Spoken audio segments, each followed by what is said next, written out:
नमस्कार, मैं हूं शशि रंजन और आपका बहुत बहुत स्वागत है जनता टीवी में। और आप देख रहे हैं हमारे साथ ये खास कार्यक्रम बड़ौदा की महापंचायत। एक एक कर करके उन तमाम रणबांकुरों को इस महापंचायत में आपके सामने लेकर के आ रहे हैं जिनका बड़ौदा से कुछ लेना देना है, यानी बड़ौदा उपचुनाव से कुछ लेना देना है। आपको पता है कि विधानसभा चुनाव के बाद ये पहली बार एक उपचुनाव हो रहा है और ये कई लोगों का टेस्ट है। टेस्ट ये सरकार का है, टेस्ट ये कांग्रेस और कांग्रेस से भी ज़्यादा भूपेंद्र सिंह हुड्डा साहब का है, टेस्ट ये राजकुमार सैनी का भी है। अब जब नाम राजकुमार सैनी और लोकतंत्र सुरक्षा पार्टी के अध्यक्ष हैं, अब कई लोग ये कह रहे हैं कि राजकुमार सैनी जी अपनी टांग अड़ाए चलते हैं हर जगह। जिंद बाई इलेक्शन पहुंच गए, किसी को जितवा दिया, हरवा दिया। हालांकि कहानी जब इनसे बात करूंगा तो पूछूंगा कि उनके कैंडिडेट का हुआ क्या। अब इस बार बड़ौदा में उपचुनाव है और राजकुमार सैनी खुद टाल ठोक रहे हैं। कई कंट्रोवर्सी, विवाद राजकुमार सैनी के साथ जुड़े रहे हैं और नीम का पत्ता हमारे पास होता है, सर आपको पता है। तो इस महापंचायत में जोरदार तालियों के साथ स्वागत करते हैं लोकतंत्र सुरक्षा पार्टी के अध्यक्ष राजकुमार सैनी साहब।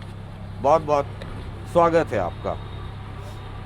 ये मजमा तो अच्छा जुटा हुआ है, लेकिन मजमा आप जहाँ जाते हैं जुटा लेते हैं, लेकिन जिस दिन काउंटिंग होती है उस दिन खेल से बाहर हो जाते हैं। शशि, ये सबसे पहले मैं आपका धन्यवाद करता हूँ कि आपने हमें इस लायक समझा कि ये भी कोई पार्टी है। जी, वो तो बहुत लोग समझ रहे हैं ना सर। कांग्रेस वाले समझ रहे हैं कि बीजेपी से सेटिंग है, बीजेपी वाले समझ रहे हैं कांग्रेस से सेटिंग है। सारे चैनल जी जिन लोगों ने हाथ रंग रखे हैं बड़ी पार्टियों से, अब वो तो हमारी बात करने से गए।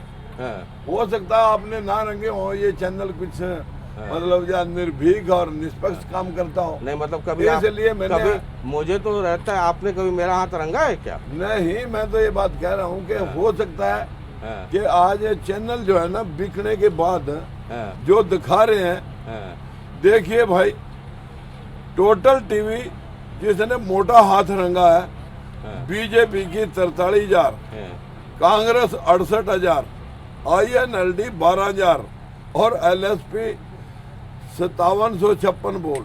जिस गांव में 10,000 वोट है, कोई 10,000 वोट के गांव है कहीं, अगर मैं 5756 वोट एक गांव में से ले लूं तो इस चैनल का क्या लाज होना चाहिए?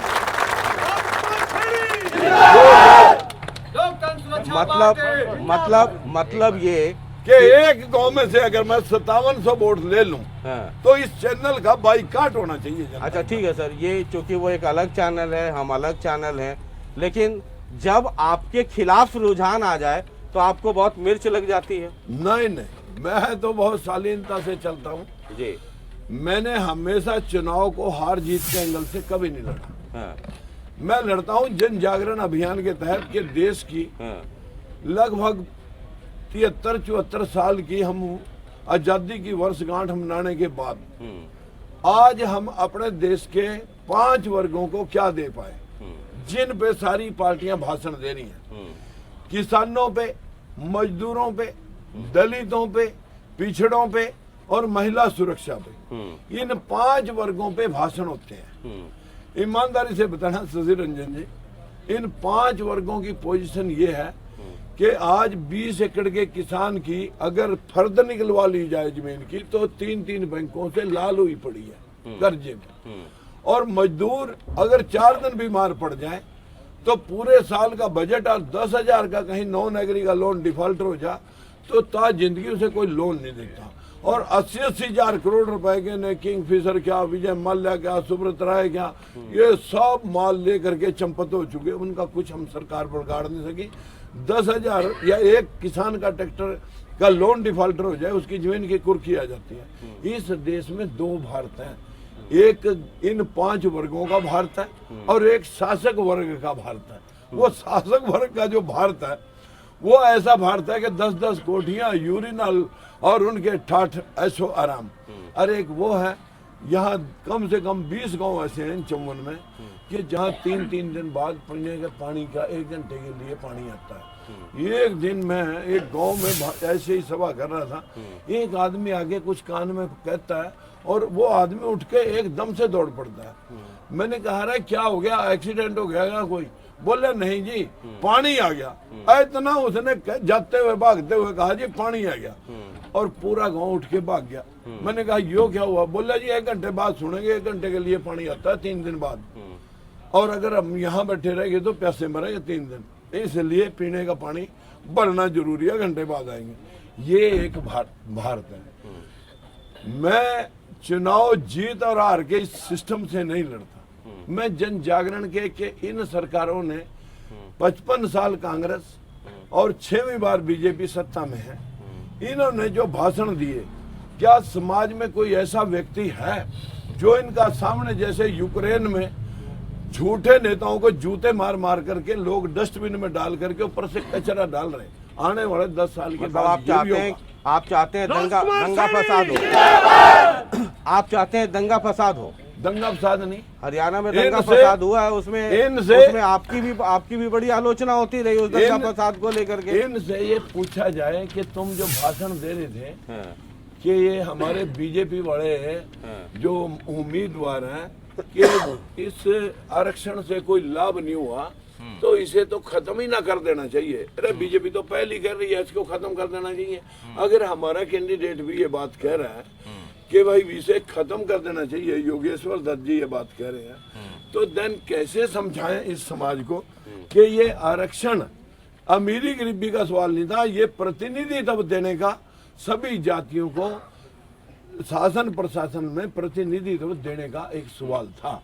लेकिन हमारे देश के अंदर जिन लोगों ने झूठ बोल बोल करके 55 साल तो कांग्रेस ने बोला कांग्रेस का हाथ गरीब के साथ, लेकिन उसके टेंट में गरीबी हटाओ जवाहरलाल नेहरू ने शुरू करा था, और राहुल गांधी भी आज तक 73-74 साल में गरीबी हटा रहे। बीजेपी ने कहा था कि हम बाहर से काला धन लाएंगे, इतना काला धन है कि सब के हिस्से में 15-15 लाख रुपए वो आ सकते हैं, और 5000 की जो INL जेजेपी वाले थे 5000 की पेंशन और 10,000 बेरोजगारी भत्ता, और बीजेपी वाले स्वामीनाथन रिपोर्ट लगा करके कि हम 1.5 समर्थन मूल्य देंगे और किसान की आमदनी 2 गुनी करेंगे, और कांग्रेस वाले मनरेगा स्कीम के माध्यम से 100 दिन का गारंटी रोजगार योजना देंगे, या लाडली योजना में बीजेपी वाले कह रहे थे कि हम कन्याओं की शादी पे 1.5 लाख रुपए देंगे और 2 करोड़ नौकरियां हर साल लगाएंगे।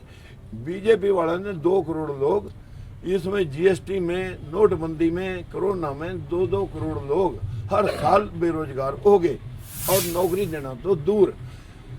मैं यहाँ पर राजनीति करने के लिए, राजनीति MLA बनने के लिए राजनीति नहीं करता।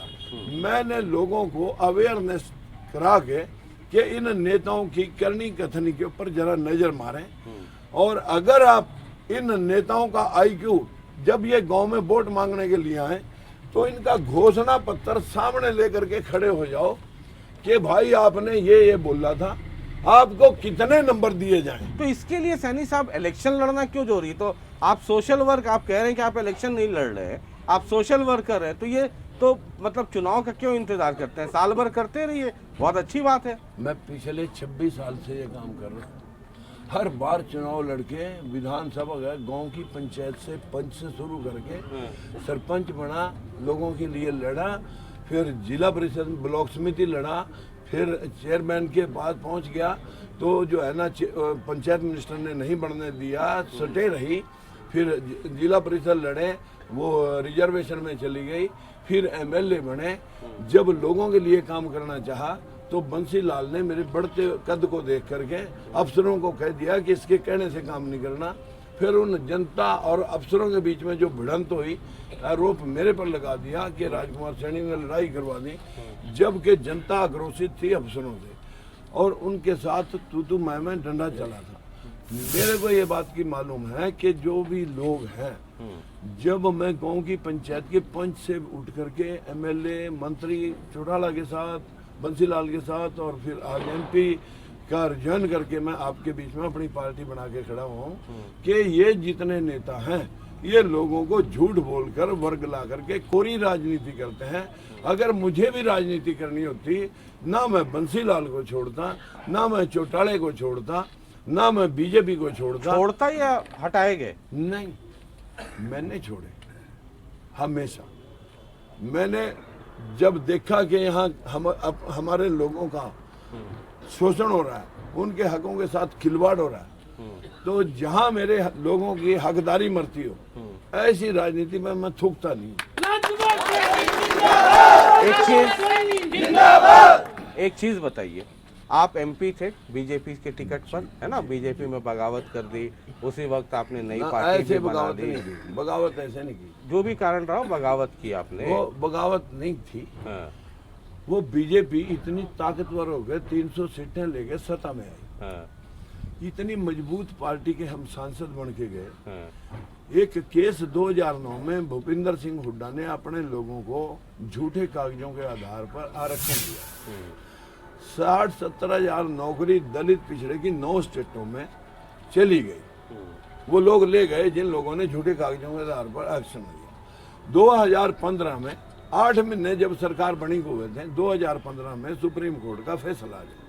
उस फैसले में क्लियर कट ये बात आई कि भाई बैकवर्ड क्लासेज के हिस्से में कोई और जाति शामिल नहीं की जाएगी और जाट एक संपन्न कौम है, इनको आरक्षण नहीं दिया जा सकता। इस बीच में भूपिंदर सिंह हुड्डा के 500-400 लोगों ने बीजेपी के ऊपर प्रेशर बना दिया कि हम पूरे प्रदेश में आग लगा देंगे और हम सरकार गिरा देंगे अगर हमारा आरक्षण हटाया। बीजेपी बैकफुट पे जाकर के उनको झूठी हाँ करने लगी। 4-6 महीने वेट करने के बाद तो बीजेपी वाले जैसे जैसे बैकफुट पे जाते गए वो हमलावर होते गए और उन्होंने पूरे प्रदेश में आगजनी की, तांडव किया। 17 लोग मौत के घाट उतरे। आप भी बहुत बदनाम हुए थे उसमें, आप पे भी बहुत आरोप लगे। मैं वही बता रहा हूँ कि इस आग को फैलाने में आपकी भी भूमिका रही। कि जब पूरी आगजनी हुई उस दिन मैंने 24 मार्च 2015 को पहला भाषण मैंने जंतर मंत्र पे बैठ करके दिया था। ये कहा था कि भाई अब आरक्षण जाटों को दे दो, हमें आरक्षण नहीं चाहिए, हमें चाहिए हमारा हिस्सा।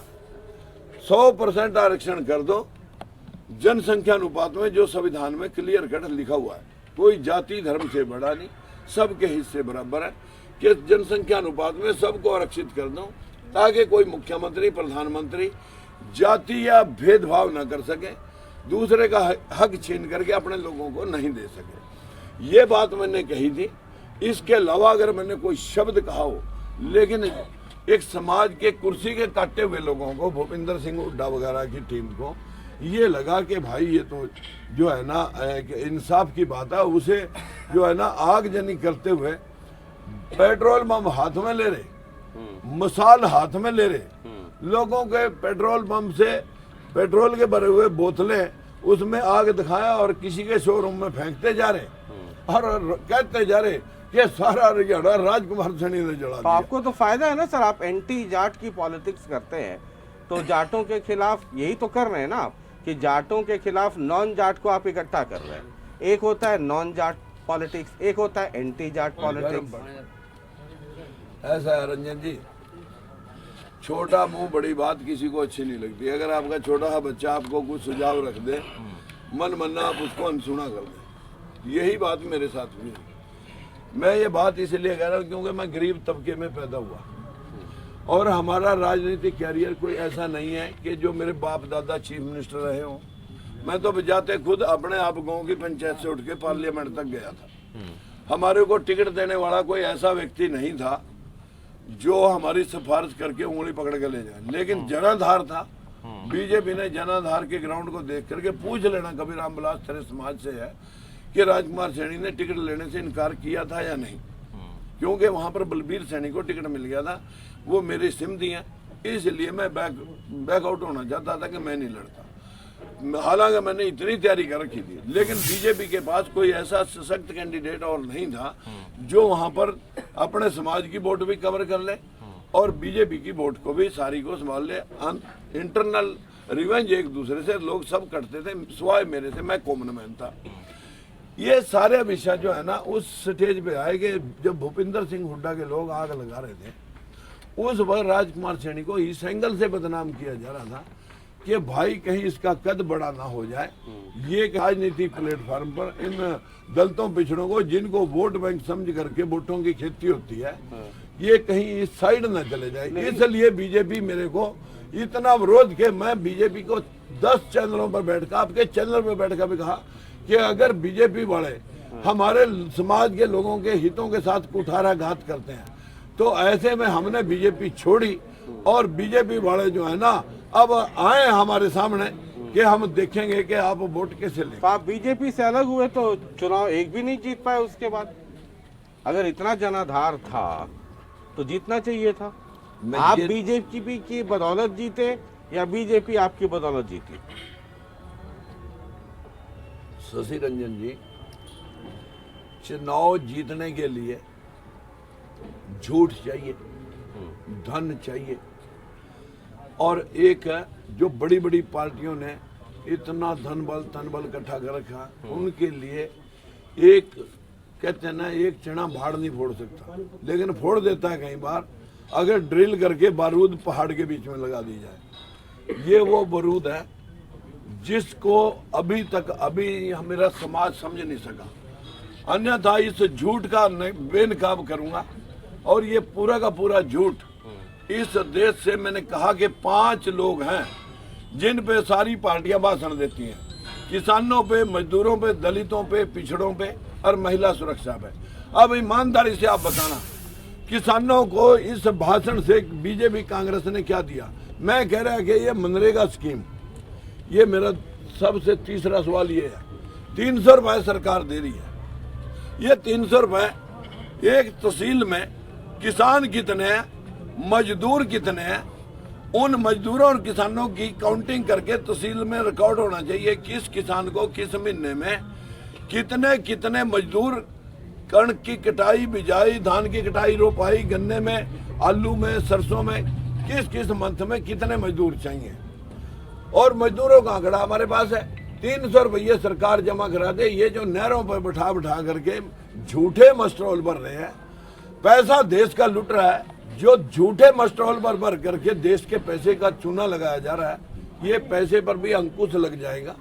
और किसान को 300 रुपये में, किसान को 300 रुपये में जो मजदूर है वो मिल जाएगा जो आज 500 और 600 में लेना पड़ रहा है। 300 रुपये सरकार ने दे दिए, 300 किसान ने दे दिए, मजदूर की दिहाड़ी 600 रुपए होगी। ये आप ठीक है जो आप कह रहे हैं जी, मैं 600 रुपये जिस मजदूर के घर 18,000 रुपए महीने के चले जाएंगे, उसे किसी के 5 किलो दाने मांगने की जरूरत नहीं पड़ेगी, कटोरा लेकर स्कूलों में बैठने की लोड़ नहीं पड़ेगी। ये सब फ्रॉड स्कीमें बंद करके सीधा मजदूर और किसान को इकट्ठे जोड़ो देश में।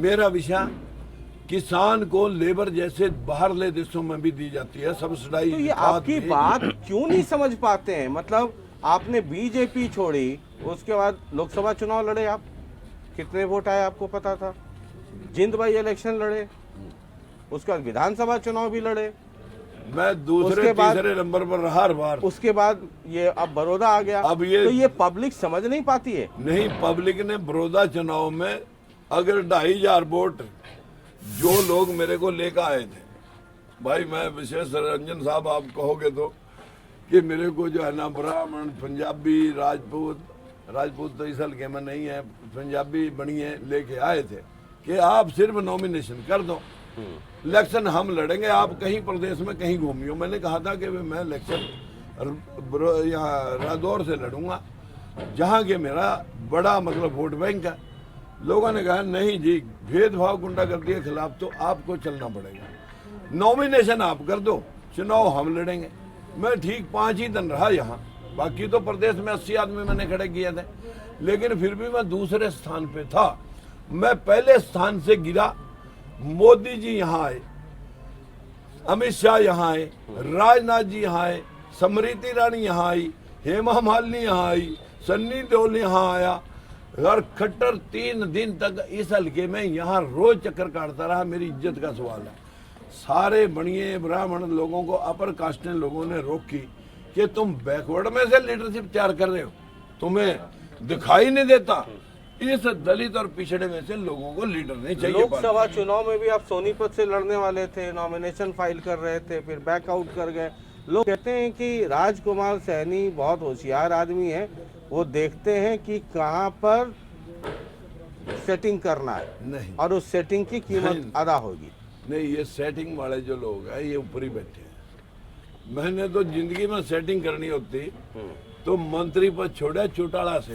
लोग तो चपड़ासी की या एक पीएन की या एक उसकी नौकरी नहीं छोड़ सकते या एक पंच सरपंच का पद नहीं छोड़ सकते। मैंने तो मंत्री पद छोड़े और सांसद पद छोड़ा।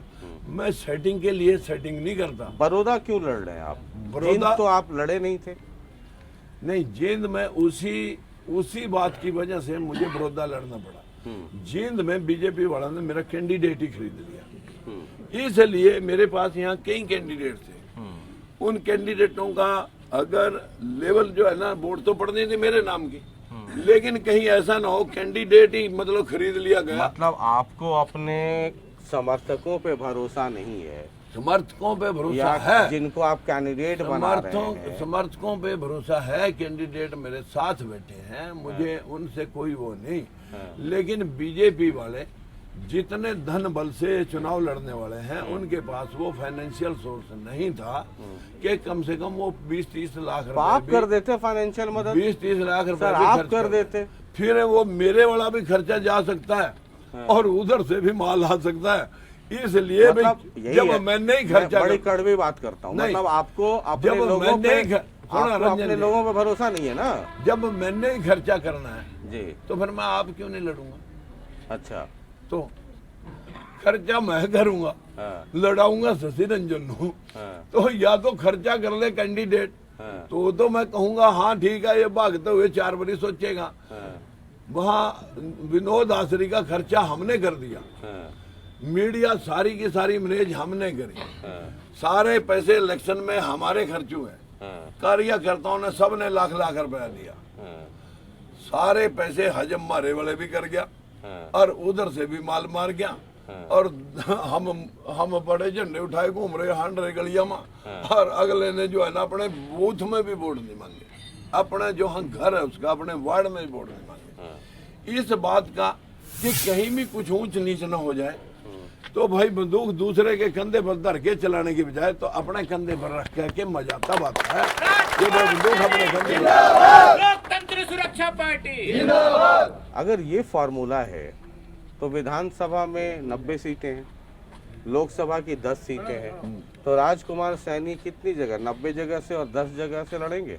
ये सीट अगर ये जिता दे मैं 90 की 90 भर दूंगा। नहीं, ये सीट मुझे जिता दें कि 90 की 90 भर दूंगा। और बोलो, मतलब 90 पे राजकुमार सैनी ही लड़ेंगे?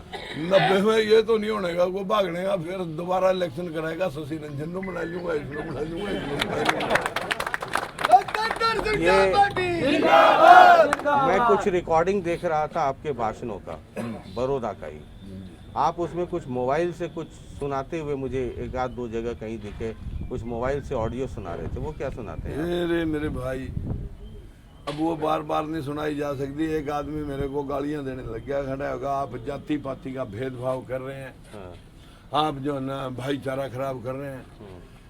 मैंने कहा भाईचारा उन लोगों ने खराब किया जिन लोगों ने इस दलित और पिछड़े की 75% आबादी के साथ, वो तो ठीक है, ये तो आप कई बार बता चुके हैं, 75% आबादी के साथ, कि वो जो आप मोबाइल पे सुनाते हैं, मेरे पास मोबाइल पे सुनाते हैं, मेरा सवाल ये है कि मोबाइल पे सुनाते हैं और मोबाइल पे सुनाने के बाद आप ये कहते हैं, जो वहाँ भीड़ खड़ी होती है, होल्ड कीजिएगा, वो सवाल वो नहीं है, मोबाइल पे जब आप सुनाते हैं उसके बाद भीड़ को ये कहते हैं आप कि देखो तुम, मतलब एक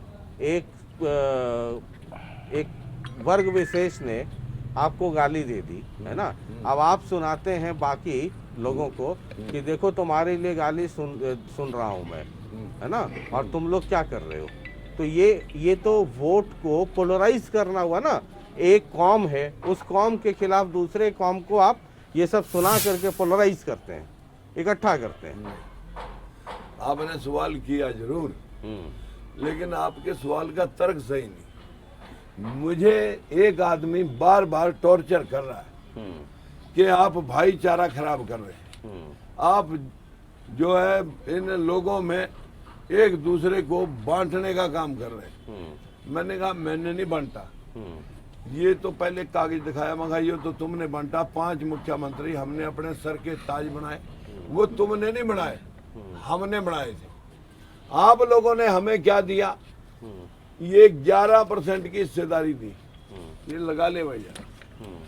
52% लोगों का हिस्सा, 11.25%। और जिस समाज के 5 मुख्यमंत्री रहे, अब वो समाज का कसूर थोड़ी है, वो उन मुख्यमंत्रियों का कसूर है जिन्होंने अपने घर में, अपने रिश्तेदारों में, रिश्तेदारों के रिश्तेदारों में और अपने चमचे कड़छों को ये 68,500 नौकरी जो सरकार ने ये अकाउंट हाई कोर्ट के डायरेक्शन पे जमा कराया था कि समाज की जाति कितनी, संख्या कितनी नौकरी की, ये सरकार ने आंकड़े दिए हाई कोर्ट में। तो आप मुख्यमंत्री को बोलिए ना, आप तो उतर जाते हैं उस वर्ग विशेष पे।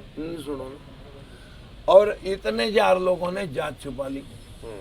जब हाई कोर्ट ने कहा इन्हों डिसमिस करो या जाति बताओ, तो सारे के सारे वही निकले जिन्होंने सामान्य लिख दिया था अपने वर्ग में। हमने, हाई कोर्ट ने कहा था हमने वर्ग नहीं पूछा, हमने पूछी जाति। इस सारे भेदभाव के बाद जब ये बात चल रही थी कि भाई ये तुम्हारे लोगों ने भेदभाव किया, जाति पाति का भेद तुम फैला रहे हो, हमने तो तुम्हें मुख्यमंत्री बनाया, और अगर आप ये कह रहे हो कि मेरी एक बाइट जाति पाति के ऊपर दिखा दें, एक बाइट दिखा दें, पूरे 5 साल में कहकर मैंने जाति को मतलब टारगेट करके कोई एक शब्द बोला हो, प्रेस विज्ञप्ति कोई मेरी या कोई मेरी ऑडियो वीडियो कोई भी एक दिखा दो 5 साल में, मैं उसके जूते में पानी पीऊंगा, ये बात मैंने कही। और तुमने क्या कर रखा? मैं कह रहा ये ऑडियो सुन ले, तब वो मैंने ऑडियो सुनाई थी, नहीं तो मेरा कोई मकसद नहीं था। अच्छा, एक बार ऑडियो सुना देते हैं। सफाई, मतलब आपका बोलने का अंदाज तो बड़ा ठीक ठाक है, मतलब इलेक्शन पता नहीं क्यों आप जीतते नहीं है। मैं जिस समाज की आवाज हूँ, वो समाज जो है ना, मैं तो समझ रहा था कि एक ऑडियो आप सुनाते ही सुनाते हैं। नहीं वो तो मुझे पता है, मुझे सब पता है। आपको भी ये पता है कि मेरा रिसर्च बहुत स्ट्रांग रहता है। एक तरफ ऑडियो सुनाते हैं आप, है ना, कि भाइयों इकट्ठा हो जाओ, तुम्हारे लिए गाली सुन रहा हूँ। दूसरी तरफ हेलमेट पहन के चले जाते हैं आप कि भाई हेलमेट लाओ, मेरे ऊपर पत्थर चलेगा। एक ही दिन हेलमेट जो है ना पहनना, हाँ। अगले दिन मातंड चले गए। हाँ। मेरे ख्याल में उस दिन आप भी थे ना। ये जाट समाज से ही हमारे प्रत्याशी हैं यहाँ गोहाना से, और प्रधानमंत्री के खिलाफ, सारे चीफ मिनिस्टरों के खिलाफ धर्मवीर चोटीवाला जी ने जो है ना चुनाव लड़ रखे हैं। एवे गैवे कोई आदमी नहीं। ये तो शुक्र है कि वो बट्टे हमारे टारगेट में नहीं आए, वो बट्टे मेरे पीएसओज और लेडीज को लगे मातंड के अंदर। अब मुझे नहीं पता लोग क्या ईर्षा रखते हैं। कल मैंने भाषण दिया बिचपड़ी में, पहले मेरे वहाँ एक कार्यकर्ता ऑटो वाला यहीं खड़ा, इधर है ऑटो वाला, इधर इस ऑटो वाले के साथ इतनी मार पटाई हुई। मैंने कहा बेटे कोई बात नहीं, अब हम इसको लाइटली ले करके इसको शांत किया, अन्यथा ये हमारी वजह से पिट गया, हमारे को कितना दुख हुआ। तो वहाँ गांव के लोग कहने लगे जी वो तो मेंटल केस है। अब मेंटल था या शरारती था ये तो गांव वाले जाना, लेकिन वहां पर रात बिचपड़ी के प्रोग्राम में बेशुमार जाट समाज आया हुआ था। जब मैंने भाषण दिया किसानों पे और मजदूरों पे कि भाई देश का धन किसानों और मजदूरों को जोड़ करके अगर इस्तेमाल हो तो हम भी चाइना अमेरिका की तरह तरक्की कर सकते थे। चाइना की 90 करोड़ आबादी कंट्रोल करके उन लोगों ने अपने देश के लोगों को इंडस्ट्री से जोड़ा। हमारे देश के लोग तो बदकिस्मती से कि यहाँ आबादी तो कंट्रोल हुई नहीं और झूठ बोल करके राज करते रहे। हमारे पास दुनिया भर का लोहा, कोयला, सोना, चांदी, एल्युमिनियम। हेलमेट क्यों पहनते हैं? उसकी क्या साइकोलॉजी है कि मतलब गैर जाट वोट को इकट्ठा करो? थ्रेट दे रखी थी मेरे को वहां पर। हाँ। जब मैं गया गाड़ी लेके तब वहाँ जो है ना लोगों ने रास्ता हटे नहीं वो लोग। मैंने कहा बैक कर भाई, इधर नाली के ऊपर से ले ले, नाली के ऊपर से चला करके क्यों बहस करना। हमने वो प्रोग्राम किया, लेकिन मेरे पास कुछ लोग वहाँ से बैठे थे, बोला जी ऊपर बड़ी बिल्डिंग है और धमकी दे रखी है कि कहीं ऐसा ना हो किसी ने ऊपर से एक बट्टा भी छोड़ दिया तो चोट लग सकती है और मर भी सकते हैं।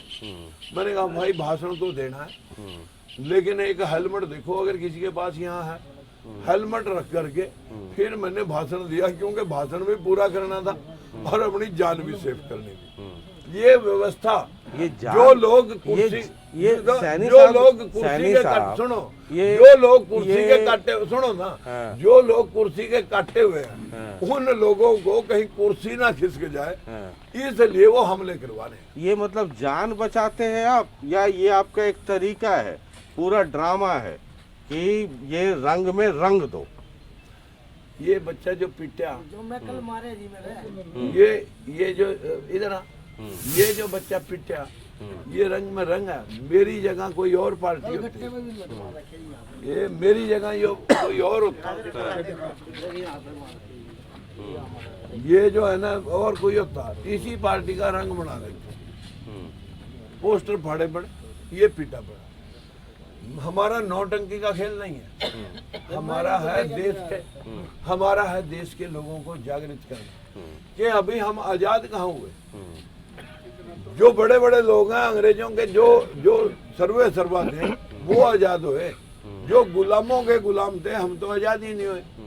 हमारे तो देश के अंदर बीजेपी 8.5 लाख रुपये उन लोगों को जो संपन्न लोग हैं, 8.5 लाख रुपए उनको वकील करके दे रखा था उद्दा के लोगों को, और 2,66,00,000 रुपए हमारा जूता हमारा ही सिर, पिछड़ा वर्ग कल्याण विभाग और अनुसूचित जाति आयोग से ये पैसा वितरित करके हाई कोर्ट में केस लड़ाया जा रहा कि भाई तुम बड़े से बड़ा वकील करो, पैसे सरकार के खजाने से आएंगे। सरकारें लड़ाती हैं केस आपसे। ये सरकार की नाकामी और नापुंसकता है, जो इतनी नापुंसक सरकार डंडे के आगे उनको पैसे दे करके केस लड़वा रही है गरीबों का हक लुटवाने के लिए, और इनके केस की पैरवाई हमारे वकील खुद कर रहे हैं। मतलब आप कहते हैं सरकार नपुंसक है। अब सरकार में बीजेपी है, जेजेपी है, अभी पहले हुड्डा साहब थे, और वो लोग कहते हैं कि राजकुमार सैनी के पास अब कोई सौदा बचा ही नहीं। ये जो लोग थे ना जो डंडे चला रहे थे किसानों के, झूठ नौटंकी करने वाले, जो पार्लियामेंट में ट्रैक्टर लेके जाते थे, आज कहाँ है वो? जब 4 जगह किसानों पर डंडे पड़े, वो किसानों का मसीहा परिवार कहाँ गया? जेजेपी वाला। और जो लोग इस देश में बेटी बचाओ और बेटी पढ़ाओ का भाषण देते थे, लखीमपुर खीरी के ईसानगर थाने का केस है, हाथरस का मनीषा का केस है, बलीरामपुर का केस है, यूपी के अंदर 3 केस होते हैं। और ठीक इसी प्रकार से जो हमारे झज्जर का केस है, उमरी का केस है, और हमने एक वीडियो देखा, झूठ है कि सच है ये तो जाने वीडियो डालने वाला, लेकिन उसमें मुख्यमंत्री की तरफ, योगी नाथ जी की तरफ से एक वीडियो वायरल हुआ कि भाई ठाकुरों का खून गर्म होता है, ये तो गलती कर जाते हैं, और वैसे भी वो तो कंजरी की बेटी थी। अब ये सच है या झूठ है या किसी ने ड्रामा किया, ये तो बताएगा जो इंक्वायरी का विषय। लेकिन बेटी बचाओ बेटी पढ़ाओ का नारा देने वाले वो मुख्यमंत्री, जिसके बेटी ना योगी के, ना मोदी के, ना खट्टर के, अरे बेटी के दर तो वो जाने जिनके बेटी हो। ये बसे अपना घर तो बसाया नहीं, बसे बसाए घरों को उजाड़ने के चक्कर में लगे हुए हैं। जो देश में नून तेल लकड़ी दी बेजी बहु भलाई नहीं, जिन्होंने कभी राशन खरीदा नहीं, कोई नानक चकिया, कोई बात भरा नहीं, या किसी बच्चे ने पढ़ाया दवाई नहीं, वो क्या जाने घर चलते कैसे। ये तो विषय देश में सारे बाबे जितने कड़ा पूरी खाने वाले मंदिरों में थे, में सारे राज सत्ता पे बैठ गए, क्योंकि हिंदुइज्म के नाम पे ये सारा दलित और पिछड़ा पोलराइज हुआ। मुसलमान का भय दिखा करके जो पोलराइजेशन सीखना तो वो बीजेपी से सीखें। आज भी ये लोग यही कर रहे हैं यहाँ पर, अरे जाट निकल जाएगा, इकट्ठे हो जाओ सारे नॉन जाटो। बीजेपी ये नारा दे रही है, तुम भी इकट्ठे हो जाओ भाई इकट्ठे। हम 75% दलित और पिछड़े के लोग जो राजकुमार सैनी के साथ जुड़े हैं, और 5-7% जो ब्राह्मण समाज है वो भी आ जाओ हमारे साथ। हमने तुम्हारे 2 MP बनाए, भाई अरविंद शर्मा बनाया, कौशिक जी बनाए, तुम हमारा एक MLA तो बनाओ। हाँ, हर बार तुम्हारे लिए इकट्ठे हो जाएं। ये जो एजेंडा है, जो आपने सवाल किया था कि हुड्डा साहब आरोप लगाते हैं, हुड्डा साहब नहीं, बीजेपी आरोप लगाती है कि ये तो राजकुमार सैनी तो हुड्डा ने खड़े कर रखा 10 करोड़ रुपए देगा। इतनी बड़ी मिथ्या प्रचार पूरे प्रदेश में हुआ। मैंने कहा भाई, अगर हुड्डा साहब इतने बड़े माली हालत वाले लोग हैं तो अपने कैंडिडेटों का जमीन और मकान का सौदा मेरे से करवाएं, वैल्यूएशन कराकर जो मार्केट वैल्यू है मैं अदा करता हूँ। पता लग जाएगा कि मैं खरीदार या बिकवाल हूँ या खरीदार हूँ। मतलब ये आप अच्छी मानसिकता से इस देश का सर्वनाश कर दिया इन बड़े नेताओं ने। ये जब आप चुनाव लड़ते हैं सर, मतलब इतिहास के आधार पे ही कहा जा सकता है ना सर। आप बीजेपी में थे, MP मैं तो सारी पार्टियां चेक करके बता रहा हूँ, ये सारे चोर हैं बहुत पहले से और ये शुरू करो। इनको ढकने के लिए खड़े। बीजेपी आखिरी इसी वजह से अलग पार्टी बनाई। आखिरी बार जो चुनाव आप जीते तो बीजेपी से थे, उसके बाद अपनी पार्टी बना ली।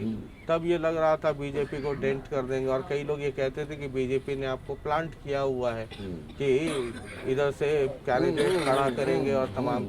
ये आपके ऊपर हमेशा, जब से आपने नई पार्टी बनाई या बीजेपी में जब से आपकी अनबन शुरू हुई, तब से लेकर के अब तक लगातार ये रहता है कि किसी एजेंडे के तहत आप काम कर रहे हैं। ना, मैं किसी एजेंडे के तहत नहीं काम कर रहा। हमारे इस गरीब तबके के साथ जो मूक दर्शक लोग हैं, इनके साथ शोषण हुआ। हमारे दलित और पिछड़े जो भी MP MLA बनते हैं वो सिर्फ इनके मतलब पिट्ठू बन के रह जाते हैं। अगर हमारे MP MLA को किसी बच्चे के इंटरव्यू पर कहीं 2 नंबरों की सिफारिश करनी पड़ जाए तो वो 2 नंबरों की सिफारिश करने से पहले बस इतना ही कह सकेंगे, जी देख लियो, जी देख लियो। और देख लियो अगर यूं कह दिया कि या तो नौकरी लगानी ही पड़ेगी, इतनी देर में उसकी औकात दिखा देते हैं। वो आप जो है ना पंच नहीं बन सकते, हमने तुझे टिकट दे दिया, MLA बना दिया। इसलिए हमने उनकी खुशामदीद रहने की बजाय बीजेपी को 62 साल लगे। मैं 62 महीने में पार्टी बनाने के बाद, मैं 62 साल में आए बीजेपी वाले सत्ता में, और मैं आपको गारंटी कर रहा हूं कि 62 महीने में आपको हरियाणा प्रदेश की सत्ता के शीर्ष पे पहुंचा के दिखाऊंगा अपने। एक मैं आखिरी सवाल ये करना चाहता हूँ, पार्टी बनाने के 62 महीने। ठीक है, ये आपने बहुत सारे आंकड़े आप दिखाते हैं रिजर्वेशन के, है ना, और एक समाज विशेष के उत्थान की तमाम तरह की बातें। आपका अपना इतिहास आपने तो बहुत नीचे से शुरू किया था। मैं तो भाई बेज मैं पूरी कहानी जानता हूँ। तो वहाँ से लेकर के आप आज एक बड़ी इंडस्ट्री के मालिक हैं जी, है ना जी। ये जो जितने लोग बैठे हैं, है ना, ऐसा कोई ट्रेनिंग क्यों नहीं चलाते हैं कि आपकी तरह ये लोग भी इंडस्ट्रियलिस्ट हो जाए। ये झंडा उठाने की जगह झंडा भी उठाए, और इनको जो आपने गुड़, जो जहाँ से पोल्ट्री फार्म के पहले गाय भैंस, पोल्ट्री फार्म और इंडस्ट्री, ये इनको क्यों नहीं सिखाते हैं कि ये सब के सब करोड़पति हो जाए। इन भाइयों को एक बात पूछो। मैं इनको कहा कि जब मेरे पिताजी ने 10वीं पढ़ने के बाद जवाब दे दिया, मैंने कहा पढ़ना जरूर है, रात को सारी रात हल चला करके मैं पढ़ लूँगा और हल मैं चलाऊँगा। सारी रात हल चला रखा, फिर ट्रैक्टर लिया, उससे फिर 10 ट्रैक्टर किराया कर करके लिए, फिर भट्ठे लगाए, पोल्ट्री लगाई, आड़त बनाई, शेलर लगाए, उससे चल के एक इंडस्ट्री तक पहुँचे। इन भाइयों से भी मैं यही बात कहता हूँ, मंदिरों में मत्था मत फुड़वाओ। मंदिरों में कुछ नहीं रखी, पत्थर की मूर्तियाँ कुछ नहीं देंगी, कर्म करो। अगर गांव की पंचायत से मेंबर पार्लियामेंट तक जा सकता हूँ तो मैं मुख्यमंत्री भी बन सकता हूँ। इनका आशीर्वाद चाहिए। जिस दिन मुख्यमंत्री हुआ पूरे देश को दिखा दूंगा कि 70 साल पहला देश को कहां से शुरू होना चाहिए था। देश का काम करने वाला वर्ग यहाँ पर भूखा है। बाहर विदेशों में हमारे बच्चे जाते हैं तो सिर्फ इसलिए जाते हैं कि वहाँ काम करने वाले को पैसे मिलता है। हमारे बार- यहाँ कुर्सियां तोड़ने वाले पैसा लूट रहे इस बार चुनाव में बड़ौदा की ये महापंचायत है, कितने वोट आएंगे आपको? हैं। मैं इलेक्शन वोट लेने के नहीं, इलेक्शन जीतने के लिए लड़ रहा हूँ। तो मतलब नंबर 1 पे रहेंगे आप? नंबर 1 पे। नंबर 2 पीछा 2000 की कसर रह गई थी। हाँ, नंबर 2 पे कौन रहेगा? नंबर 2 पे कांग्रेस। नंबर 3 पर बीजेपी की जमानत जब्त हो सकती है। अच्छा। ये बता दें कोई पर्ची नहीं है फील्ड में, कोई पर्ची नहीं। झंडा जिन्हों काम लेना कभी जीत जाए झंडा लगा लियो, वो सिर्फ जो है ना झंडा इसलिए लगा रहे हैं। हाँ। कोई पर्ची- बीजेपी वाले तो कहते हैं कि आपका ही कोई सौदा नहीं जमाना तो आपकी जब्त अब हो देखिए, जाएगी। ये तो- आप कहते हैं बीजेपी वाली की अब जमानत ये जब्त तो हो जाएगी। बीजेपी वाले अपनी जान बचाने के लिए बहुत कुछ कह रहे हैं। हाँ, राजकुमार सैनी के ऊपर इतनी फब्तियां कस रहे हैं हाँ, कि जो है ना, मैं शब्दों से नहीं उनका वर्णन करूंगा। इतना जरूर कहूंगा कि जजमान बाढ़ कितने बड़े बड़े हैं, 3 तारीख में सामने आ जाएंगे। 10 तारीख को फिर आपसे मिलेंगे। सलूट जोश करता हूं, आप आए। जोश यही रहेगा ना? अरे जोश तो अभी 10 तो को मिलेंगे ना आप? अभी तो हम फ्लो पे है। जोश तो अभी आया ही नहीं। अच्छा। जिस दिन जोश आ गया उस दिन तो हमको पता ही लगेगा कि अंदर घुसना कैसे है। चलिए, बहुत बहुत शुक्रिया। ये राजकुमार सैनी जी हैं, लोकतंत्र सुरक्षा पार्टी, और अंतिम में आपने देख लिया होगा, कह रहे हैं कि एक दिन मुख्यमंत्री भी बनूंगा, और हल चला के ट्रैक्टर लिया, ट्रैक्टर से 10 ट्रैक्टर, 10 ट्रैक्टर से पोल्ट्री फार्म, पोल्ट्री फार्म से सेलर फार्म, सेलर से सेलर से इंडस्ट्री। तो कह रहे हैं कि ऐसे ही एक दिन चीफ मिनिस्टर बन जाऊंगा। अब पार्टियां हैं, विरोधी हैं, कहने वाले बहुत कुछ कहते हैं कि कुछ कांग्रेस छोड़ सैनी- गया। रवि जी, आपकी हाजिरी में कुछ लेडीज खड़ी हैं जो कांग्रेस और बीजेपी से दोनों से छोड़ के दो लेडीज आई है। मैंने काम करती थी वहाँ। हाँ, ये जो कह रही है कि हम भी आपकी हाजिरी में हाजिर हो जाएं, बुला ले भाई, कैमरा उन पर भी घूम जाएगा। सब पे आगे जब कैमरा चल ही तो रहा है, सब पे घूम रहा है। अब चल ही रहा है तो हमारी बहनें आ जाएंगी। इनका डाल दिया उनको। हाँ। बस आपकी हाजिरी की प्रस्तुति में पूरे देश में चली जाएगी इनकी फोटो। ये अच्छा। बहनें जो है ना, इनमें एक कांग्रेस में थी, 2 ये बीजेपी में थी। अच्छा। दोनों ने उनका पटका बैंक का। जब कल हमने समझाया इनको, मैंने कहा भाई ऐसे ऐसे करके, ये सारे बच्चे लगे हुए हैं। अच्छा, जलवा है सैनी साहब का। बाकी तो 10 तारीख का इंतजार करेंगे। थर्मामीटर भी है साथ, महापंचायत तो है सो है, थर्मामीटर भी है, टेम्परेचर आप नोट कर लीजिएगा। बहुत बहुत शुक्रिया, नमस्कार।